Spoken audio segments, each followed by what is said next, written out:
Hi everyone, and welcome to another episode of Almost Martha. And today we're having some friends come over. We're going to watch a little movie outside. So we're going to have hot dogs and a bunch of good things to go with it. And I am going to make my deviled eggs. Everybody loves my deviled eggs. And I do too. I do too. There's something really wonderful about deviled eggs, and few people make them anymore. So whenever I bring them anywhere, everyone's so thrilled to see them. So I'm going to show you how I make them, and I'm going to figure out the quantity as I go along, because I know you're going to need to know that. But the other things you need to know are, boy, it's really about the ingredients. Duke's mayonnaise. Duke's mayonnaise, fabulous on BLTs, fabulous in deviled eggs. Wickles Original Relish. This is sort of a spicy relish. It's made in Alabama. It's to die for. I also have some mustard powder, and I have my boiled eggs, and of course I have a little, deviled egg tray to put everything on. So I've just started to get the yolk out of my eggs. I boiled these eggs for about 12 minutes. They get them nice and hard boiled, right? But not too much. Then you let them cool, plunge them into ice water, let them cool, and once they're cool, you can begin to remove that yolk from the egg. So it's just a very simple process. Just get the egg, cut it in half, and then just dump that yellow part right into a bowl. And I usually make a couple of extra just in case something happens to an egg. And I did the same here too. But the other thing that I like to do is everybody's favorite part about deviled eggs is what? It's the stuff that goes inside them.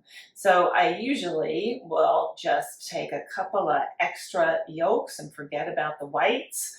I can give that to my doggies later. They will appreciate that. Just to make sure you've got plenty of that wonderful filling, that goes into these great deviled eggs. Okay, that one's just a little tough. Okay, so I have my plate all filled with my egg whites all nestled in here. I've got a dozen. So now I've got my egg yolks. So the best thing to do to chop them up really nicely, just take like a pastry blender, and then you can just do a quick little chop here. That's going to get those egg yolks into fine little pieces.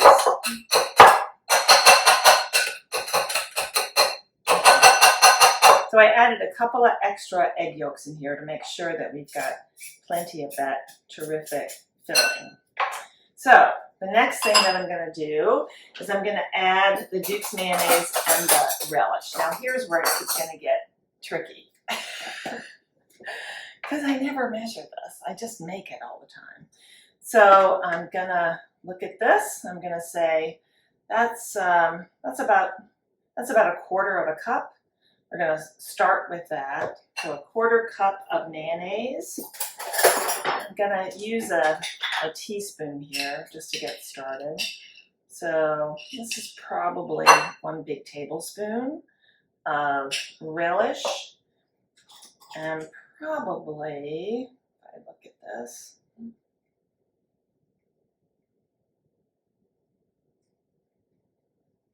I'm going to say about half a teaspoon of the dried mustard, okay?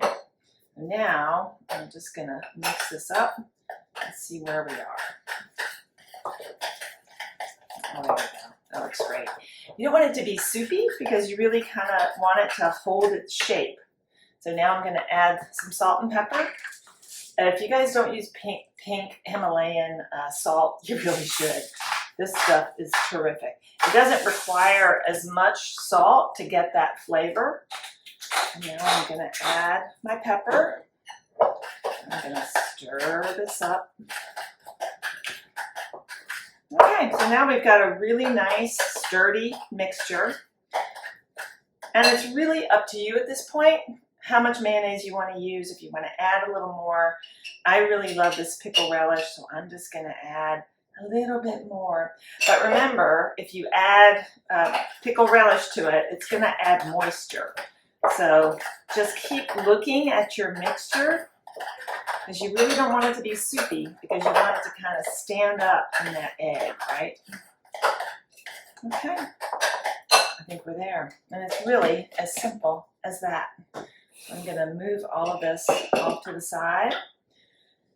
And now we're gonna work on filling our eggs. Okay, let's put it right in there. Oh yeah. When I was growing up, at every barbecue, at every, church gathering, there would always be deviled eggs, and I loved them.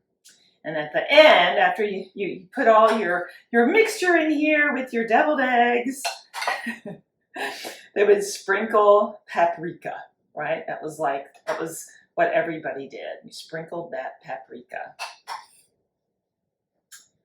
But now, sometimes I don't want to do the paprika just because it might be a little boring. So sometimes I use a smoked paprika, which gives it a completely different flavor. And sometimes I just put a little tomato on there, or I put an olive, or like today, I'm gonna sprinkle some bacon on there. I don't know who doesn't like bacon, right? Okay, so now I even added 2 extra egg yolks, right? But I'm gonna have to scrape this bowl for all it's worth to get every bit of this mixture so I can make sure all of my eggs have enough of this terrific mixture on top. And you want it to look really generous, right? Somebody looks at your egg plate, they're not gonna get the egg with the skimpy filling. They're not gonna do that. They're gonna look for the egg that has the most, because that's the best part. That is the best part. My dogs are gathering at my feet. I think they know they've got some goodies waiting. Got that egg white they're gonna get. Okay. So at this point, you can decorate your eggs with the bacon, with the paprika, and put them away. But I'm gonna put them away, and then right before I serve them, I'm gonna sprinkle some fine bacon, right? Because I took it and I crumbled it really, really good, and just sprinkle it right on top. And now I'm gonna taste one. Oh yeah. That's really good. Oh yeah, that's good stuff. Okay, now there's a little trick. And this is where it's kind of old school. Take your toothpick, because you want it to not get mushed down when you put it in the refrigerator. So take some toothpicks and kind of spread them around the plate. And then we're going to take our plastic wrap and we're going to cover it up. And those toothpicks should keep it from smashing down on that beautiful egg topping, right? Okay, so that's half. Probably could have done a better job there. And this is the other half. Okay, so now I'm gonna refrigerate this until I'm ready to sprinkle my bacon on top and then serve it to my guests. So here we are with our deviled eggs.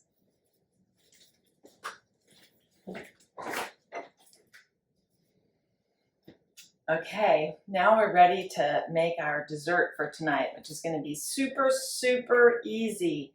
It's so easy. I'm using this. It's yellowed with age because I wrote this down when I was, I don't know, like 13, 12 years old, which was a long time ago. And it says fruit cobbler, 1/2 cup sugar, 1/2 cup flour, 1/2 cup milk. Mix in pan, then pour in baking dish already with 1 stick melted butter.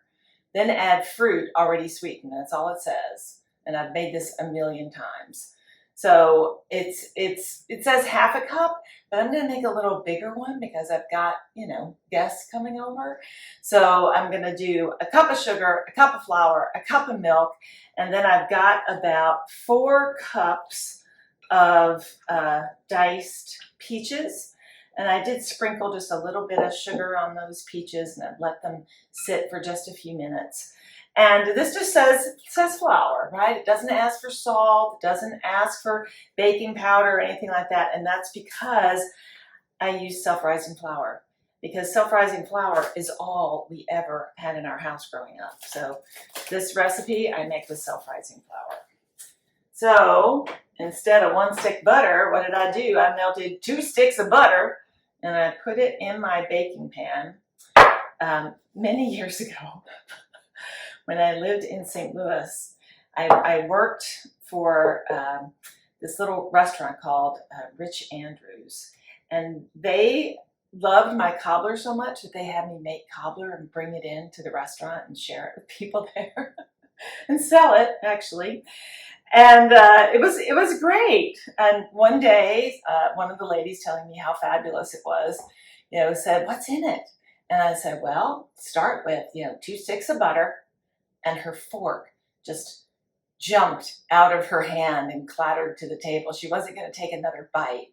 And I'm like, it's a big cobbler. It's not like you're going to eat the whole thing. I mean, if you don't expect butter to be in a cobbler, I don't even know what to tell you. So here's my cup of sugar. And here's my cup of flour, my self-rising flour. And now I'm just going to kind of mix this together a little bit. What is the best part about a cobbler? It's the crust. So just make sure you got a lot of crust because it's the crust mixed with that butter. Oh yeah, I'm not kidding. I am not kidding. That is the best part. That's the part that everybody goes for, right? You can have the most fabulous fruit in the world in there. They're going after that crust because it's nice and buttery. So just deal with it. 2 sticks of butter. And because it's a company, I did use some really nice butter. If you've tried this butter, it's really, really good. Really, really good. European style butter. 82% milk fat. Okay, my gorgeous melted butter. And I'm just going to put my peaches in here. This is really like the easiest thing you can possibly make. Okay, let's get them sort of arranged in here. Voila. Now I'm just going to pour this. You may worry it's sinking to the bottom. It don't matter. It's going to rise. It's going to rise. Don't you worry about a thing. We'll have a beautiful, beautiful crust. Sometimes my mom would make a crust that you rolled out and you put it on, but this was always my favorite. Hi, Mom. This was always my favorite recipe for cobbler. So simple. So simple. Okay. So now you just put this baby in the oven, put it on 350 degrees. Look at it at about 45 minutes and let's see what it looks like, depending on your oven. You want to have that crust all risen to the top, have it nice and buttery and brown on the top. Oh, perfect, perfect. This with a little bit of ice cream. Oh yeah, really, really good. Okay. I know, Annie, I know. It's good stuff. All right, now it's time to take a look at our cobbler. Oh yeah. Oh yeah. There we go. It's nice and brown. I do see a lot of butter in there.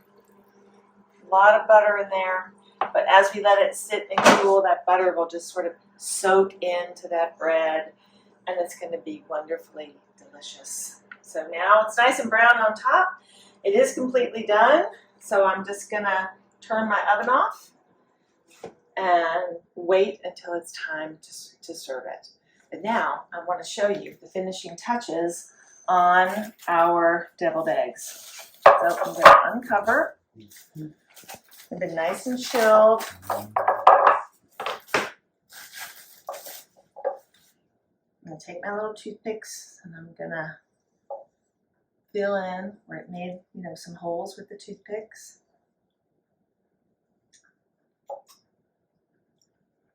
Oh yeah, that's good.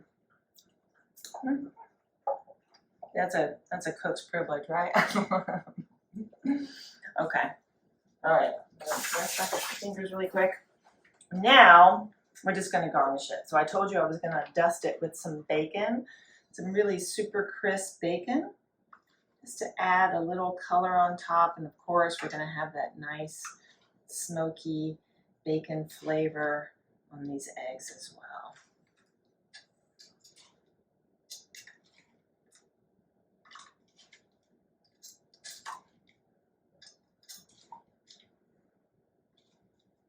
Try to get it all on the egg. Sprinkling is hard. Sprinkling is hard. Okay. If you want other color, like I said, you could top it with, sliced olives. You could put a nice red tomato on top. But boy, it's really hard to beat bacon, isn't it? Bacon and eggs.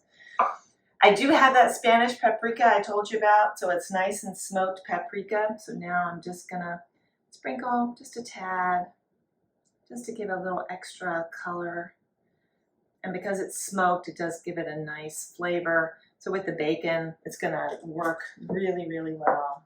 So there is the finished deviled eggs. And that's going to be great with our hot dogs and our movie night, and finish it up with our peach cobbler with vanilla ice cream. So everything was super easy, and I'm going to have all of the recipes on my website. It's almost-martha.com, and I hope you go. All the recipes that I've done are there, so you can easily copy them or download them and use them. I hope you do. This was, as you recall, a great recipe from my grandmother that I wrote down on a recipe card when I was about 13. It's really great. I hope you try it. Thanks for joining. Bye, Mom.